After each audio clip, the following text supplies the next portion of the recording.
child development theories. As I have mentioned earlier, a lot of theories are there which you must need to memorize the proponents, the persons who are behind the theory and what the theory actually says. So the major theories we'll be discussing is psychosexual, psychosocial, cognitive, attachment theory, etc. So first is Sigmund Freud's theory. Now, those of you who have studied or psychology, or who have any idea of psychology, would be very familiar with the name Sigmund Freud, because he is the he's a pioneer of psychology in Freudian theory. He's a very important person in psychology. Now, according to the Freudian theory, human mind is structured into two main parts. That is, a conscious and the unconscious mind. Now, you can just imagine that Sigmund Freud had given a lot of importance to the unconscious mind, because the conscious mind is where we are, where we are living, or what we are thinking about in the present. But the unconscious mind is where all your wishes, your desires, your hopes, your memories, what we aren't aware of, etc., whatever that influences our behavior or our life at large, is in our unconscious mind. So actually the Freudian psychology will compare the mind to an iceberg. That is, the tip of the iceberg, what is visible above the water, is just the tiny portion of the mind, while the huge expanse of ice which is hidden underneath the water represents the much larger unconscious. And the unconscious mind, why are we studying about this in child development, is because the unconscious mind is developed from a very small age. For example, children might have a lot of fears or phobias when they are very in a small age, and that can have long lasting effect even in their adult life. So certain memories will be, for example, if you have seen certain famous personalities, like if you have heard about Adolf Hitler, the life of Adolf Hitler, all his, because his actions in later adult life can be attributed to what he was in the, what his childhood experiences were. Like we can see that in his history, he had a very strict parent, who was a strict father, who was always seen to be beating him, who was very violent and things like that. So such things can affect his overall life in his future. So the aggression and stuff and feelings and emotions and etc. are all influenced by your unconscious desires, unconscious things which are present, which can affect your later life. Now, there are three different terms which are very important in Freudian theory. That is, human personality can be divided into three major components: the id, ego, and superego. Now, the id is the most primitive part. So anybody, so according to Freud, any person, any individual, just not just a child, and any adult man, everybody. So id is the most primitive part of a personality. Means all the basic urges. So anybody's personality will have three components. That's id, ego, and superego. So first, id is the basic urges. Like we have a basic urge for food, we have a basic urge for sexuality, we have all this basic hunger, that like whatever is unconscious, which serves as the source of all libidinal energy. So he has, according to Freud, the id is something that is dealing with libido. What he has given the term libido for all the basic urges.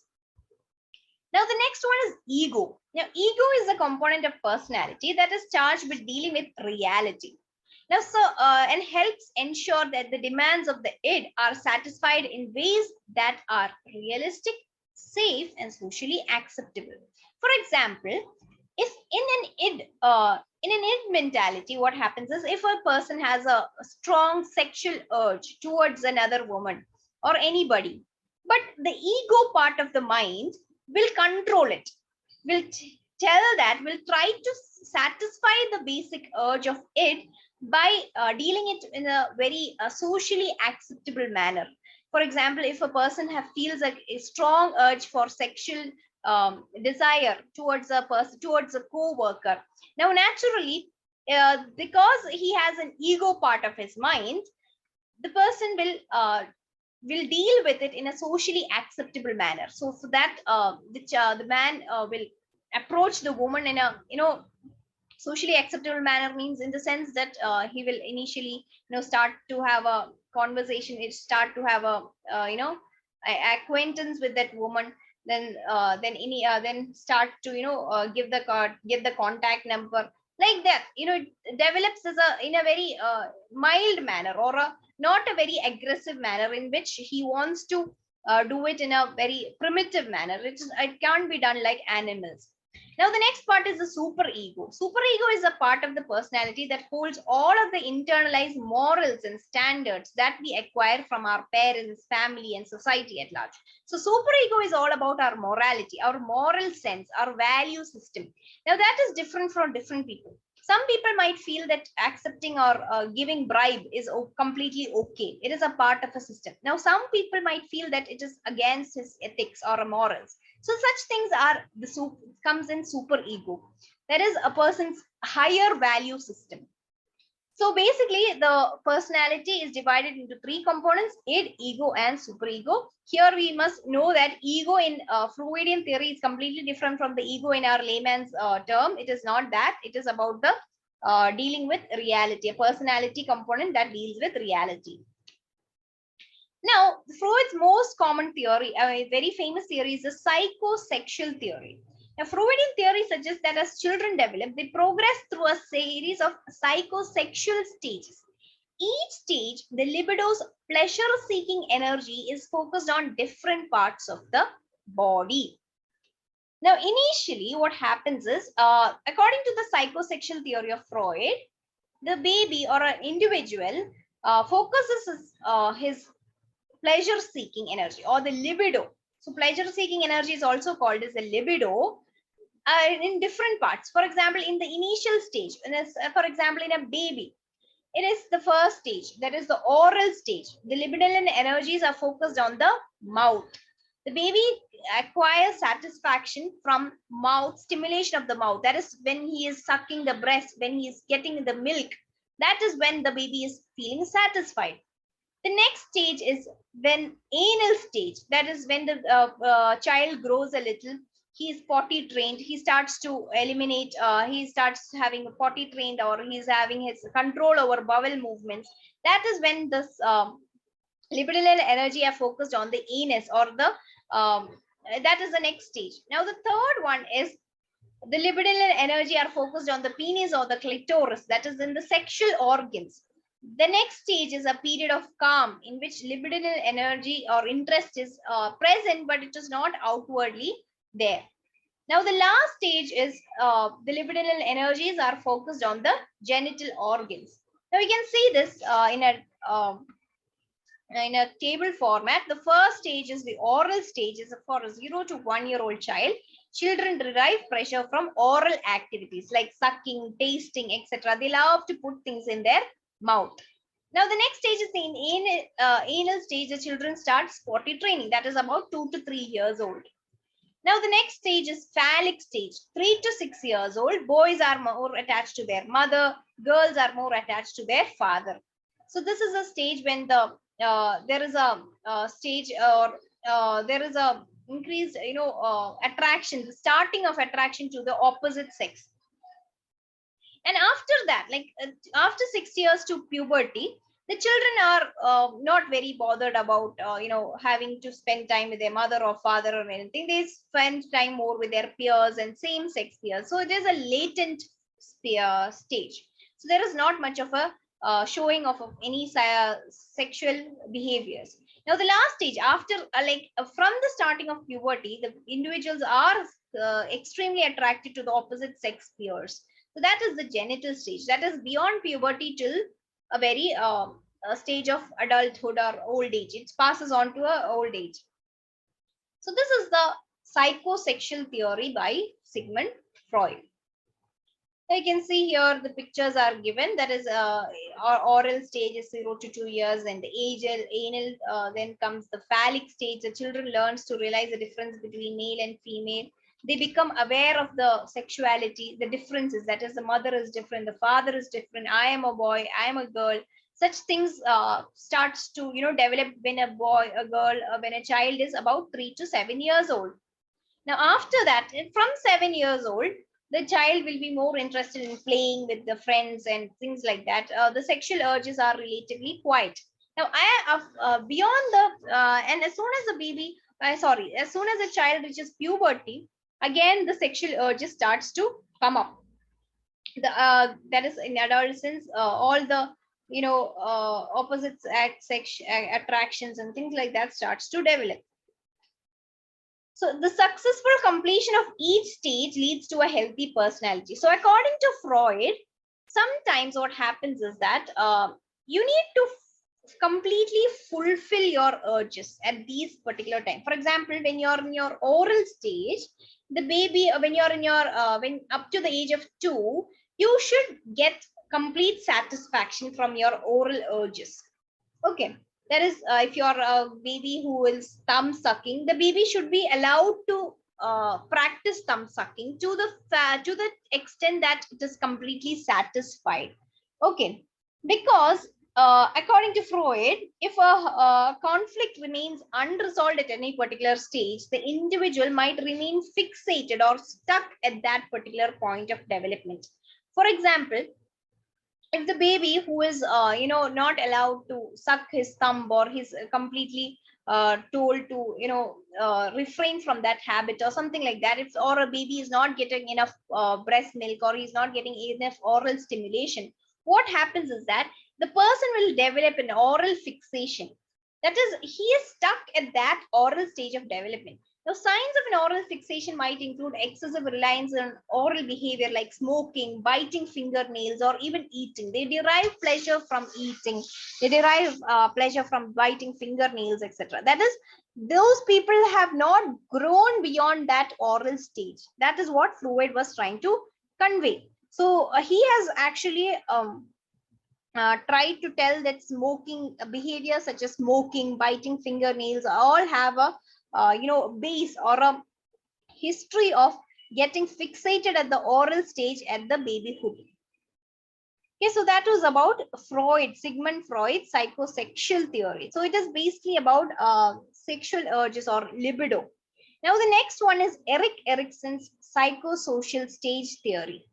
Now, Erik Erikson is another psychologist who has maintained he has mentioned that personality develops in a predetermined order through 8 stages of psychosocial development from infancy to adulthood. Now, he is more interested in the social development of a person rather than sexual development.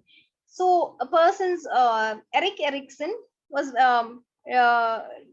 theory is about psychosocial development. So he has mentioned that during each stage, the person experiences a psychosocial crisis, which could have a positive or a negative outcome for a personality development. Now let's discuss each of these stages.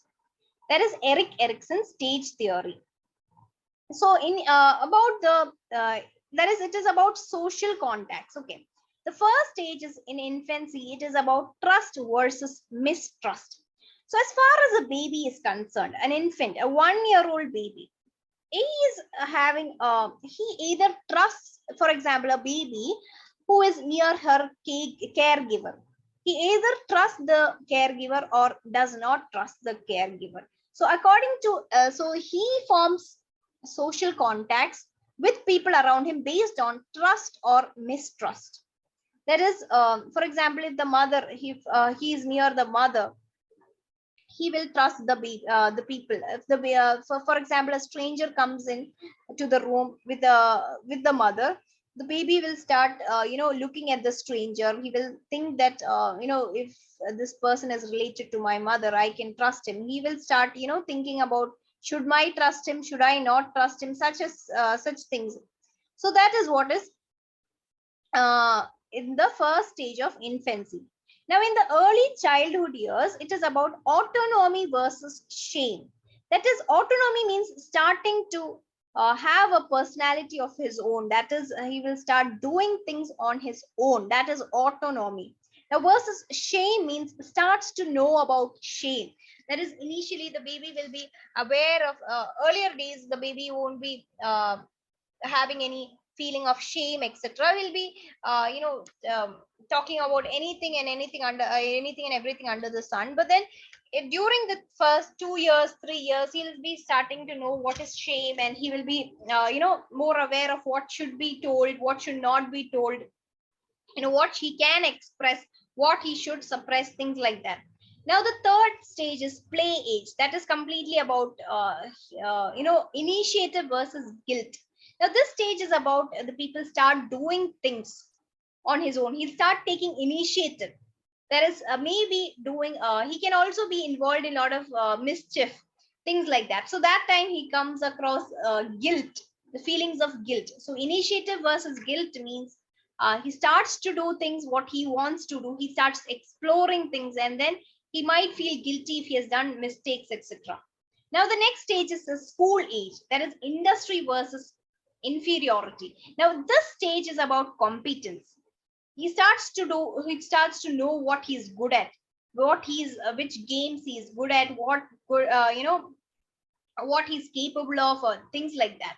So if his industry is enough, or he is having what inferiority complexes, like if he feels that I'm not good at sports, I'm bad at math, things like that. So such things are about industry versus inferiority.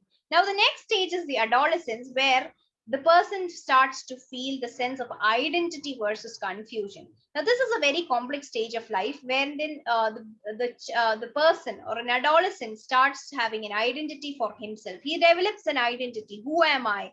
What do I stand for? What are my ambitions? Where do I want to go? What do I stand for? So this is a time where the child or a person will undergo a lot of identity crisis, confusion, have a sense of complexity,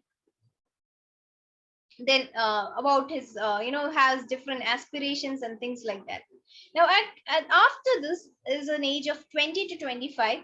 There is a stage where the person craves for attention or intimacy, love, isolation. This is a time where they seek relationships or marriage.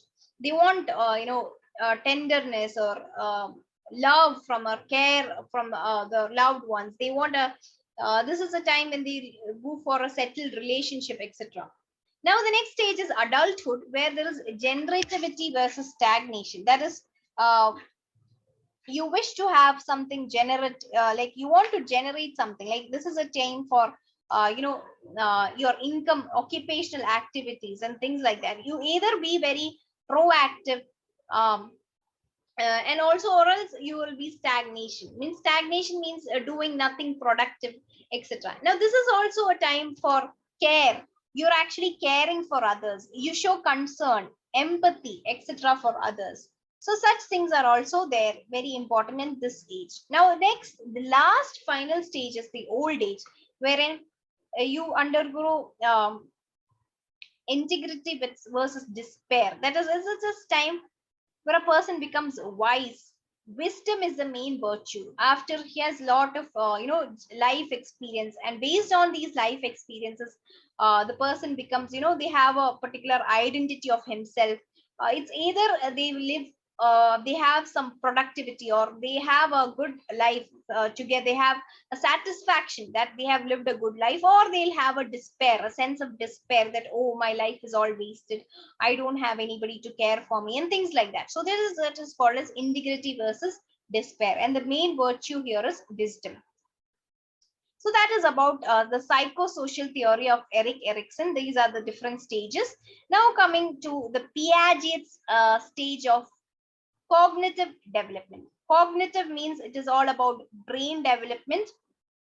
Now, John Piaget is also another psychologist whose stages of development are part of a theory about normal intellectual development through infancy through adulthood. So there are theories about thought, judgment, knowledge, etc. So here's how the intellectual development of a person has varies from infanthood through adulthood. So let's discuss. So Piaget says stages of cognitive development. There are 4 stages of intellectual development. Now let me tell you, in all the net exams I have seen lot of questions coming from this area. that is different, the match the following questions and things like that. At sensory motor stage, when it is what is the speciality of the sensory motor stage, what is the speciality of concrete operational stages, etc. So please note these things down, because it's very important. So according to Jean Piaget, there are 4 stages of intellectual development. The first one is sensory motor stage, that is from birth to 2 years. The next stage is pre-operational stage, that is during the toddlerhood, that is 2 years to early childhood or age of 7.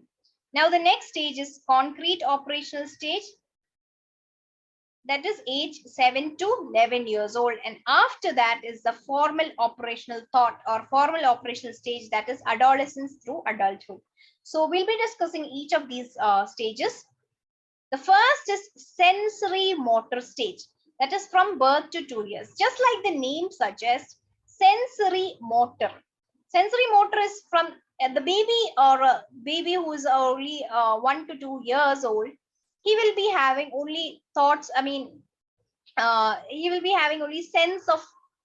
He will be looking at the world through his sense organs. There is no thought or logical, rational thinking does not happen there. They just can differentiate self from objects. They have they can just look into they identify objects based on their sensory. For example, if a thing moves, they believe that it is a living organism. If a thing makes a noise, they think that it has a potential to make a noise, things like that. So they have certain things called object permanence.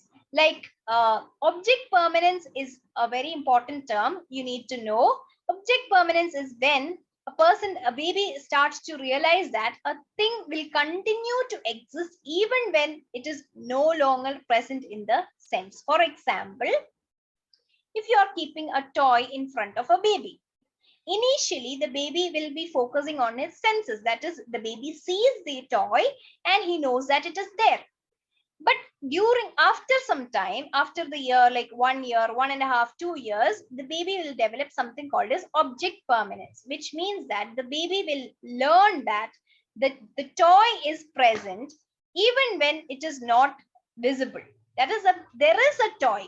He is aware that there is something like that, when even if it is taken out from the vicinity, or even if it is taken away from him, there exists a toy. That is called as object permanence. The term is very important. Object permanence. Now that is a major milestone of the sensory motor stage. Now coming to the second stage, that is pre-operational stage. Now this is a stage where the baby is 2 to 7 year old. The baby starts, the child starts, using language to a very great extent, starts, representing objects by images, words, etc. Then, but the thinking is usually very egocentric.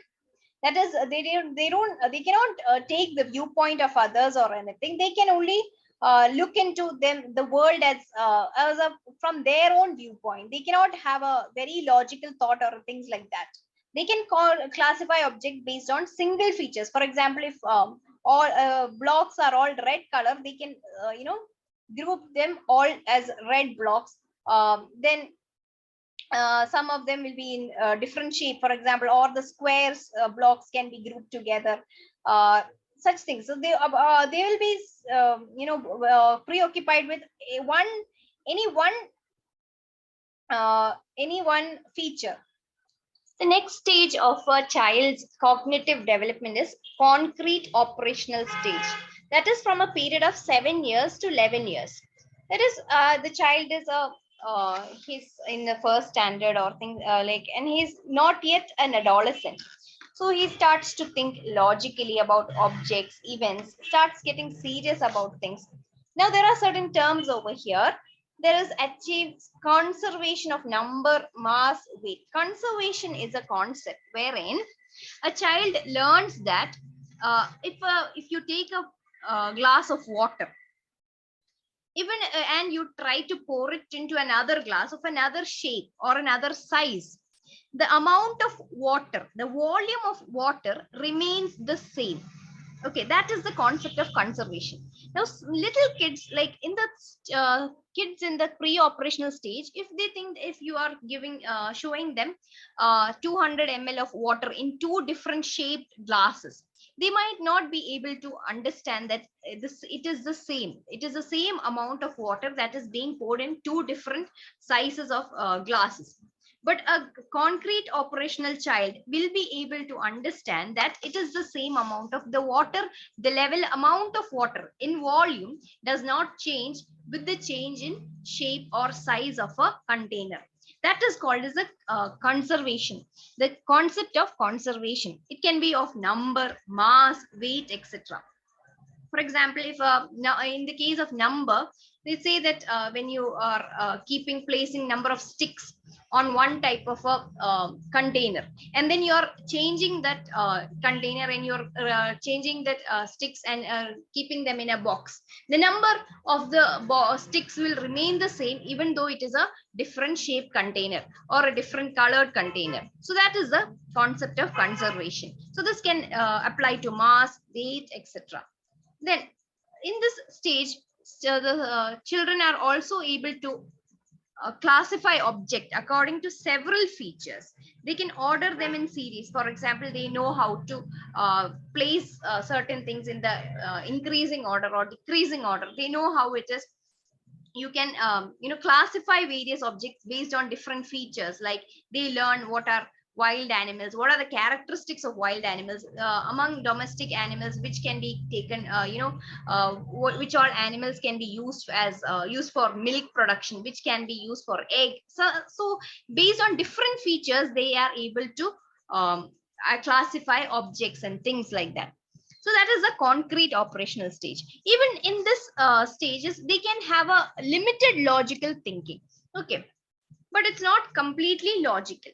Now, after the age of 11 years, they have abstract proposition. They can test hypothesis. They can think really logically, becomes concerned with hypothetical future ideological problems. In this stage, at the age of 11 years and up, that is, if you just picturize it in the age of 6 years, 6th standard or 7th standard, the students can, they are in mathematics and all, they are given equations of linear equations, algebra, things like that are introduced at that period. Like when you're 6th standard or 7th standard, it is only then that they are able to find out the value of x. Such things, like they are able to understand it in a hypothetical situation, that if x is the number of these things, find out what is like y, linear linear equations in algebra and things like that. So they can you find out hypothetical situations, abstract propositions. Abstract means which are not exactly found as a uh, which are not found in nature. You have to imagine it, or it is a complex uh, concepts. Such things can be given, or can be solved by a formal operational child. So there is formal operational is almost the end of the cognitive period, or the child is able to understand or solve complicated problems from that age onwards. With proper training and guidance, the child will be able to learn most of the type of all the type of mathematical or all other type of logical problems. So these are the different cognitive stages. So this is about how a child is, ready to learn.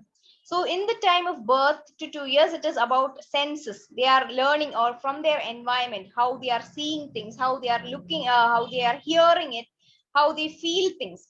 That is how they associate. For example, if water, according to them, is something to drink or something to touch, and the type of touch, they will know how water feels like. That is the sensory motor stage. Now in the pre-operational stage, the child will know, from seeing the water or a picture of water, they know it is water. They have the concept of water. They associate words with it. They have their own language. From 2 to 7 years, they can speak, they can talk about water. And in the next stage, they learn the concept of conservation. They know that even if a um, if the shape of the glass changes, if you can pour the same amount of water into different types or shapes of glasses, and the amount or the volume remains the same. And after that, at 12 years and up, they are able to think a little more abstract thoughts. For example, is the water half empty or half full? Is it about thoughts like pessimism, optimism, and other concepts can be easily understood after the age of 12. So this is how they can have philosophical thoughts, thoughts related to other objects, or how this water came into being and things like that. So this is in this picture, it shows how from birth till 12 years and up, or till your adulthood, how you view a particular thing, how you learn things, or how you associate a particular object with and how you relate to it. So that is different in different stages. So the four stages are sensory motor, pre-operational stage, concrete operational stage, and formal operational stage. So these are the Guillaume Piaget's stages of cognitive development. Now let's go on to next theory, that is Kohlberg stages of moral development. Now we have discussed about the Freudian theory, then about the Piaget's model of cognitive development. So here we'll be discussing, and also Erik Erikson's stages of psychosocial development. Now we'll be moving to moral development. So moral means something to do with your value system, moral reasoning, things like that. So this was proposed by an American psychologist, Lawrence Kohlberg. So all these names are very important. Please write them down. Write down moral development, and next to it Lawrence Kohlberg. So this is one of the best known theories explaining some of the really basic questions of morality. So the Kohlberg's theory of moral development is a theory that focuses on how children develop morality and moral reasoning. So this is also a stage-wise series. Okay, that is moral development occurs in different stages according to Kohlberg.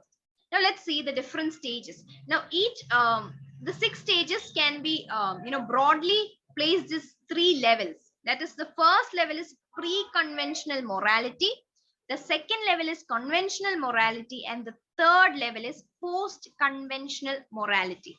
Now the first level, it consists of 2 stages. That is, first level is pre-conventional morality. Now this is based on for really less small children. According to them, morality is what is told by their authority figures. For example, what parents say. For example, you should just see a 2-year-old who is starting to live his have his own language and developing their social skills, etc. For a child of 2 years, he doesn't know what is right and wrong, morally what is right or wrong based on any other principles. They just know what their parents or their authority figures or caretakers tell them. So if they are for example, if they are engaging in any activity which is wrong, then they will be punished. For example, they will be asked, like if they are not if they are giving any using bad words, for example, then what the parents or the authority figures will do is they will say that this is wrong, you should not do it. They will either give a punishment. For example, they will tell, I'm not going to give you if you do this, if you say this bad word again, I'm not going to give you any chocolates, or things like that. Now rewards, the right way to behave is the way that is rewarded. Now a child is very obedient. If the child does what the mother tells her to do, then the mother will be very happy and will reward her. Oh, you are a very good girl, let me give you a hug or kiss. See, such things will so the child will associate rewards and punishments with the behavior. That is, the child will think that, okay, if I use a bad word, I'll be punished. If I if I give my mother a glass of water or things, if I get her things, whatever she asked me to do, I will be rewarded. So they will associate reward and punishment with doings. So that is the first stage. That is punishment for what is wrong, reward for what is right. Now the next stage, that is the conventional stage. Conventional stage. In the conventional stage,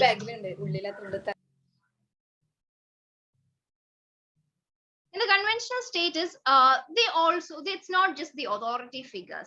They also have approval, seeking approval, obedience to authority. Some people like their teachers, their school authorities, such people also come into the picture.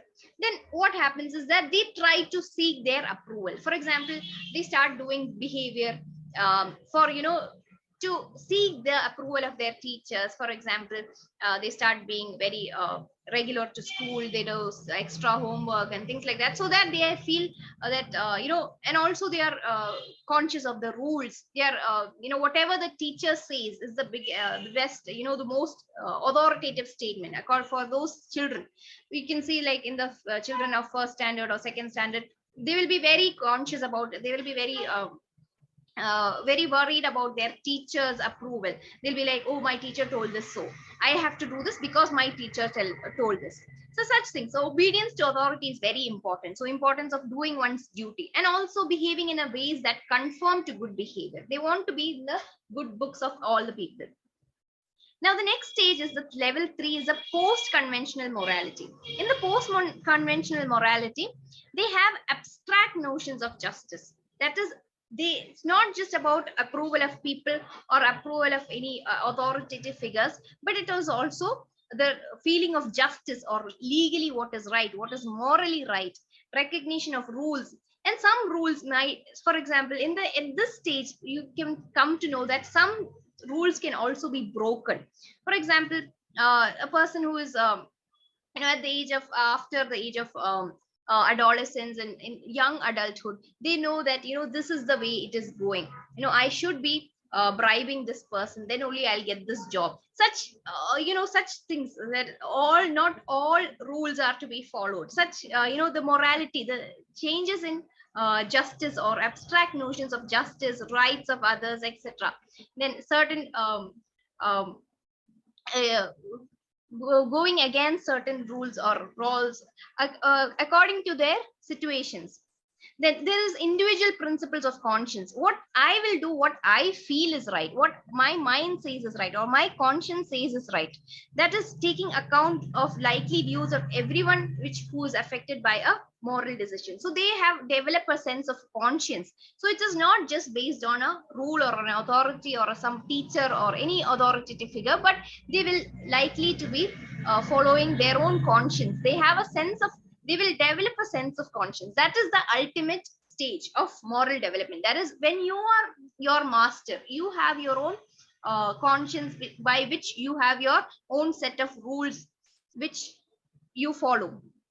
So that is the post-conventional morality. There is the growing realization that individuals are separate entities from society and they can disobey certain rules and based on their conscience. So these are the different rules, stages of morality or moral development as per Kohlberg. So there are 3 levels. Level 1 is a pre-conventional, which is younger than 6. That is all these small children who are preschool children, who are mostly bothered about what is rewards and punishments. Their morality is based on what they will be rewarded with or what they will be punished about. Then above 7 to 11 years, that is the level 2 or the conventional level, they will be more related to their having a good image, especially in school. Then they will be conscious of the rules in the or like school or rules and other societal rules. They will be avoiding any type of bad behavior or disapproval or dislike by others. Now after the year of 11, or the adolescent years have started, they have their own individual, they have the principle, they develop the principles of conscience, they conform to maintain communities, etc., and they have an emphasis on individual rights. That is, they feel that they know what is right and they don't need another person to tell what is right or wrong. So these are the 3 levels and 6 stages of Kohlberg's theory of moral development. Now let's move on to another theory. So we must know that all these theories are different. These are all theories that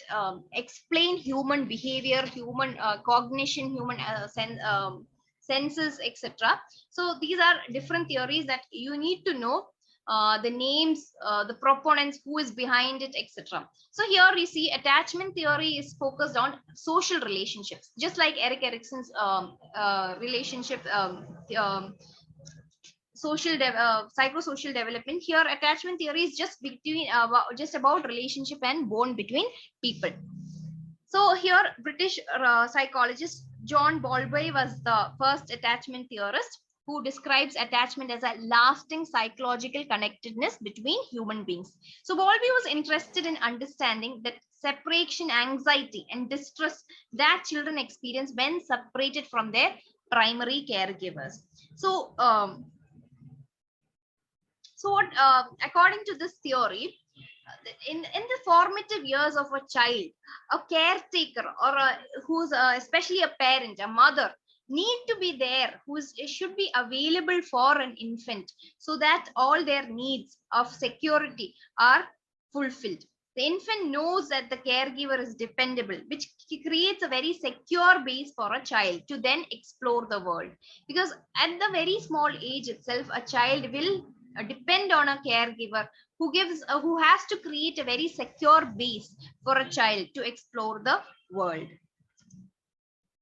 So there are different stages of attachment. The first one is birth to 6 weeks. In this stage, like pre-attachment stage, in this stage, the child does not have any specific attachment to a particular person. At this stage, he's not able to discriminate between people.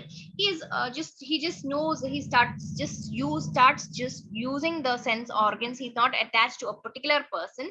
Baby shows no particular attachment to specific caregiver. That is in the birth to 6 weeks. So it's easy to separate a child at this stage because a child is not aware of who his mother is, etc.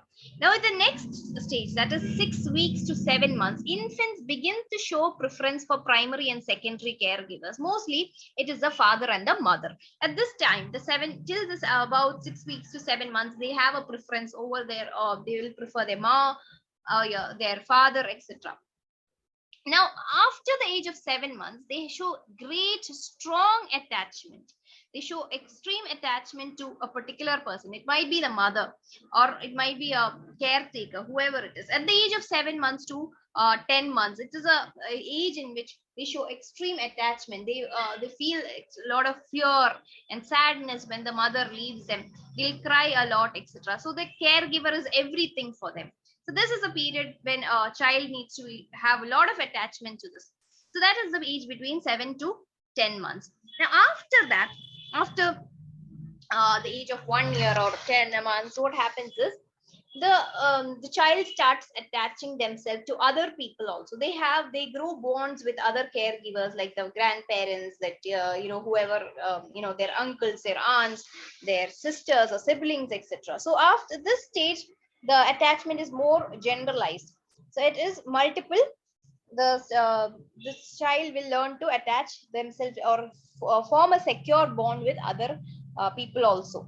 So these are the different stages of attachment according to Bowlby.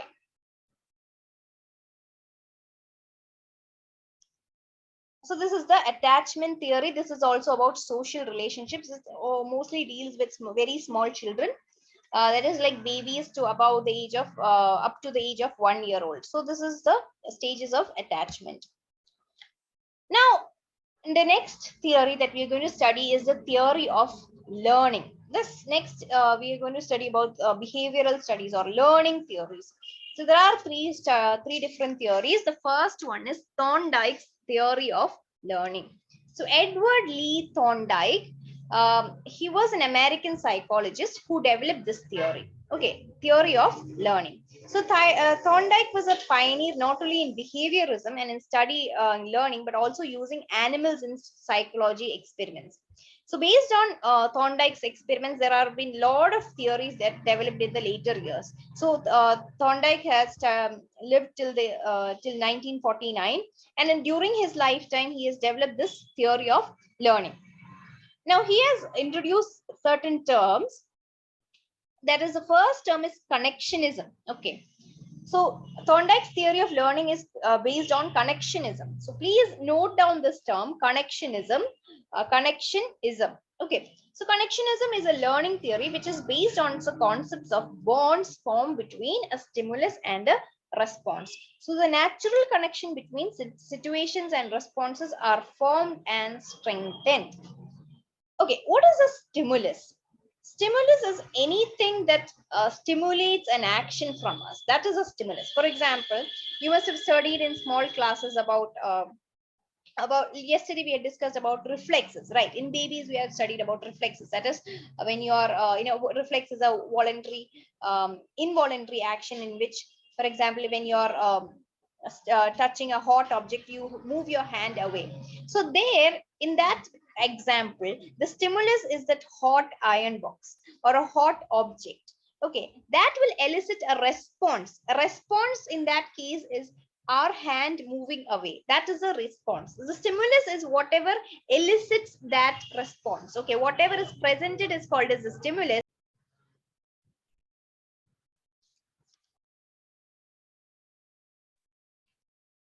Okay, so stimulus affects the organism which responds to it. Thus, SR bonds are formed, which are considered as physical conditions.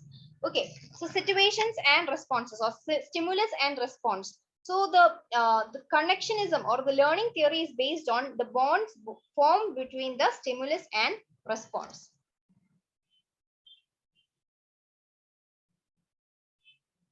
So initially, it emphasizes that a behavior begins with conditioned reflexes and natural responses, and new behaviors result from acquisition of new bonds through experience. Now, here, by just reading these things, it might not be clear.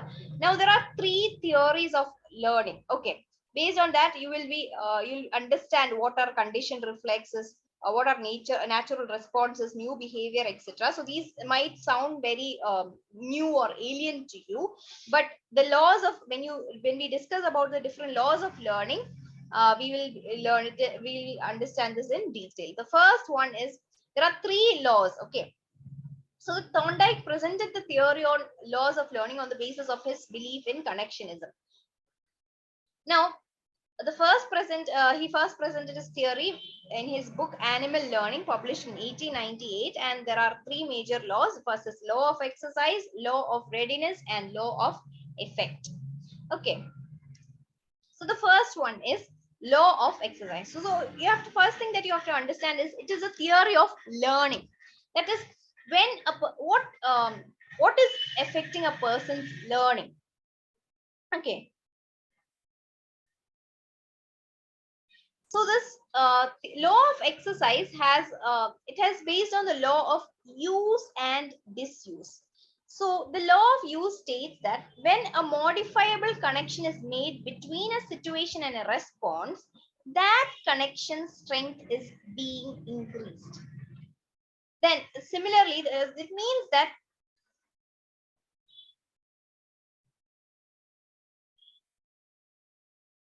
for example, when you use a particular thing, okay, how do you learn something? How do you learn a skill?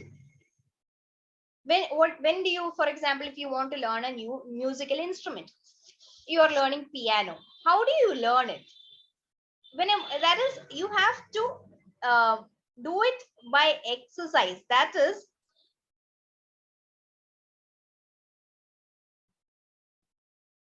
repeated application of an activity fixes it firmly in the mind. That is the entire, that is, even though when you are using it, for example, you keep the first day of your piano lessons, you might be just randomly moving the keys, randomly just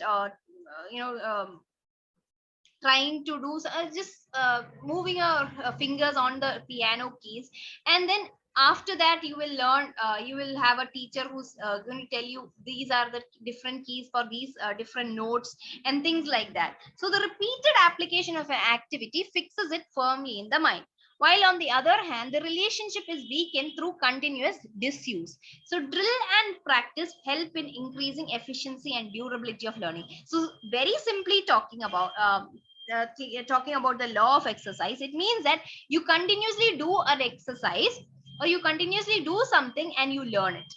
Okay, that's a simple talking about it very simply. This is it. That is, drill and practice helps in increasing efficiency and durability of learning. Just this is applicable for any type of learning. Now you are all students of UGC net exam. You're all preparing for one thing, and what is how will you learn it? You we are you will be studying a lot of we'll be giving a lot of practice tests and mock tests and things like that. So after repeated exam taking and things like that, you will also be experts in taking these exams or objective type questions, because you are continuously doing it, right? So that is all. So law of exercise means you have to do it continuously. A particular thing, when you are to firmly fix it in your mind, you have to continuously use it. Now the next one is law of effect. Law of effect means the effect of learning. So for example, the trial or steps leading to satisfaction stands in the bond or connection. Meaning, for example, what we usually do is we have a 1 week of classes, and at the end of the week we have exam, right, or practice test. So what happens is you have studied your part of your lessons, and then at the end of the week you are taking your exam. And after the exam, you have secured very good marks. You have secured about 90%. You feel very satisfied. Okay, satisfied. And so what happens is success brings a lot of satisfaction, right? So it strengthens the relationship of the experience. So you feel that okay, you can do this. Okay, I got 90%. So if I have studied, okay, I only studied 2 hours today. In spite of the fact that I learned only 2 hours, I got 90% marks. So if I do more of the study, that is, if I am able to bringing more hours to it, then I can surely get more marks. So this is called as law of effect. That is, you are putting your learning into a test, a trial, and then what happens is that you get the effect is noted. That is, law of effect is the effect of learning. So satisfying states lead to consolidating and strengthening of connection, whereas dissatisfaction or annoyance or pain leads to weakening or stamping out of the connection. So if in the case of dissatisfied means, for example, even after repeated learning you're not able to do it. For example, you are trying very hard to learn a musical instrument. You've been practicing and training for hours and days at large, but then you're not happy with it, or you feel that you're not satisfied with it. Then naturally you will your desire to do it will decrease. That is a law of effect.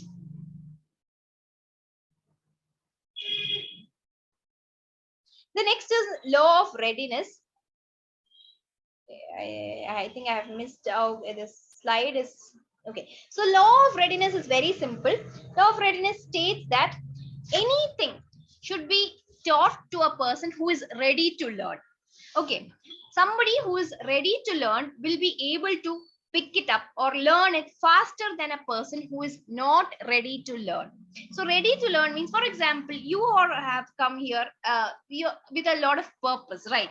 You've all come here to achieve a test or a competitive exam. You are all studying for a particular purpose, so you are all ready to learn it. So you are it is not just if I'm taking a class for a postgraduate students who are not having any aim, or who do not have any aim of going into the academic field or anything. It will not be as effective as taking classes for people who are actually having the aim of qualifying the UGC net exam. So both of them will have different levels of learning. So that is, law of readiness means anything that you're trying to teach, or anybody who is ready to learn will be able to learn it better than those who are not ready.